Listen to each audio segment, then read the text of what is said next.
One step forward and two steps back. Do you ever feel like that? I do. Uh, I'm kind of like, what's the point now? Uh, I'm not like sending Zeroshell out with the bathwater, but I'm just like, what's the point of this Squid Guard and this Dansguard and on this add-ons on Zeroshell? Well, today I'm gonna, and that's why I'm talking about going backwards, is because I'm not really fulfilling my goal that I wanted to do. I wanted to eliminate routers, not add routers. Adding more equipment causes more problems sometimes. And I have this router that I've used for quite some time now. And it's a great little router. But I gotta have to just daisy chain it. And one thing you need to do if you want to get Squid Guard going, and you can use another piece of hardware to do that. You know, I really try not to do that, but in times past I've had to do that. And if you want Squid Guard, actually I'm not sure if it's called Squid Guard or if it's just Squid, but I know they got Dansguard, which is the filtering system. So what I'm recommending is, if you really want filtering on your network, to use another system like IPcop or Smoothwall. There's other things out there that do filtering. Well, Zeroshell's weakness is that there's no graphical user interface. I've looked for hours on end trying to figure out how to make this code work, and I can't get it to work. And I've seen people on there on the internet with their posts saying, I can't get it to work, and how do you do it? And somebody else comes along and, you know, yabba yabba yabba, and it still doesn't help. So anyways, today I'm going to show you how to get IPcop running. Now, there are a few things that I do like about IPcop, and then I don't. And I'm going to show you the equipment I'm using. And like I've said, I don't recommend laptops, but I have laptops for backup or testing because I'm not going to permanently use it. So one of the things that I have found between the two routers that I've used, whether it's Smoothwall or IPcop, I've used both of them. The IPcop is set it and forget it. And the Smoothwall is able to be customizable, and it's easier to set up in some ways. I don't understand though is why, and I don't know if it's the hardware, if it's the HP computer I'm using or what, but I'm using a laptop and I've put Smoothwall and IPcop on the same computer, and Smoothwall won't detect one of my USB cards. That's pretty sad. What IPcop does.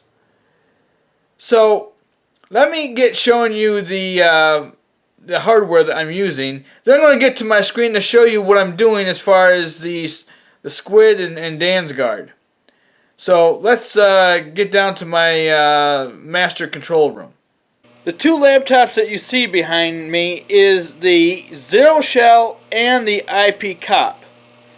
Now, the one that you see that I'm not standing in front of or behind it, it's right behind me that you can get a clear shot. That's the IPcop that's running right now on my network. Now, it's not connected to the Zeroshell yet, but it will be soon. So basically, this is my compact laptop, and it's still somehow they're incorporated with HP.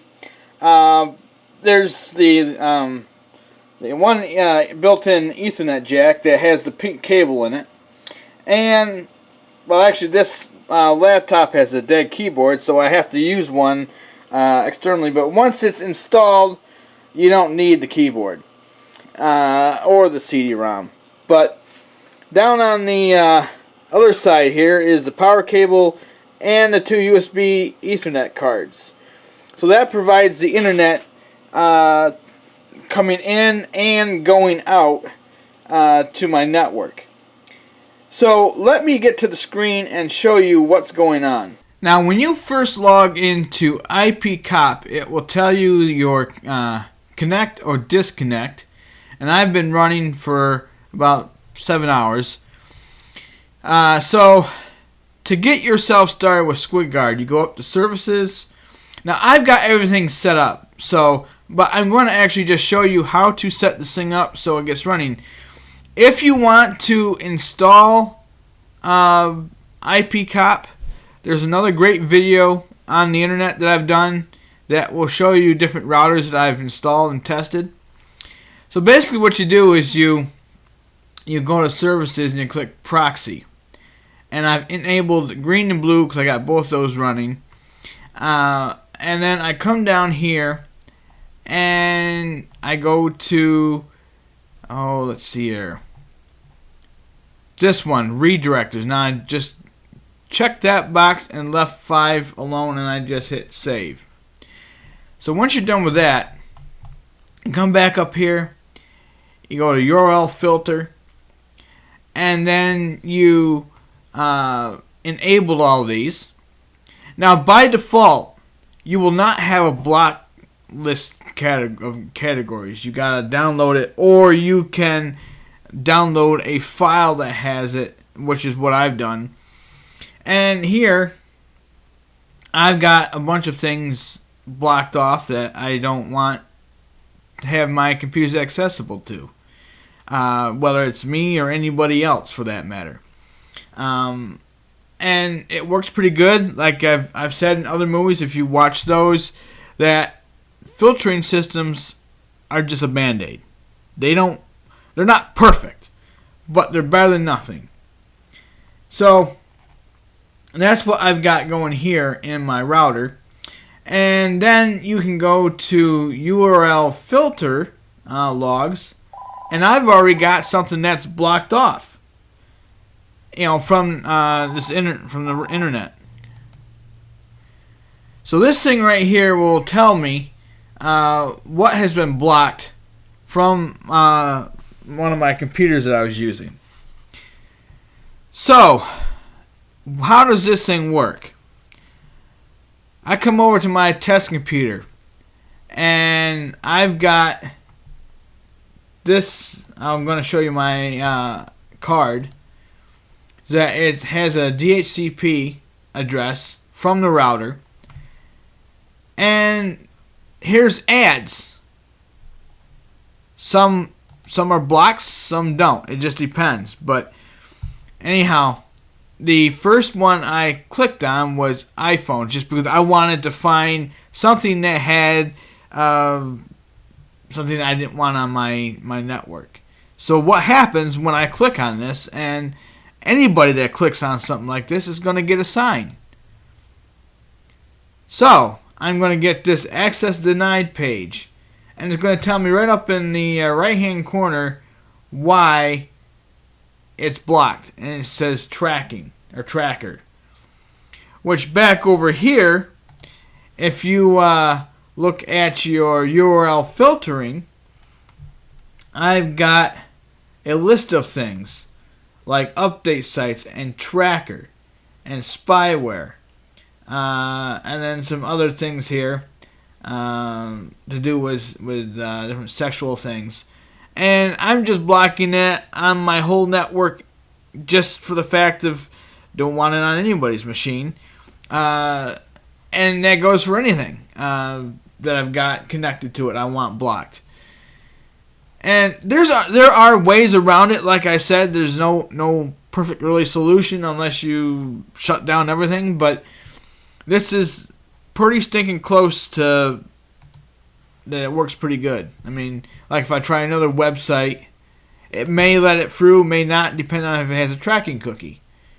So, okay, so that one doesn't either. So, and then it tells you what the click serve link right here. And then it gives me the IP address of my computer that I am accessing this from. So it says please contact the network administrator, which is me, which I'm not about to shut it off. Anyhow, that's what that whole squid guard is supposed to do with Zeroshell, but I can't figure out how to make it work. But this IPcop filtering system works great. I mean, as far as, is what I need it for. And it speeds up the internet because you're blocking things. Now, if you do a speed test, you're not going to tell, but you're not downloading certain things to your computer or device, like tracking cookies and other things. And it will just speed it up because you're not downloading that crap.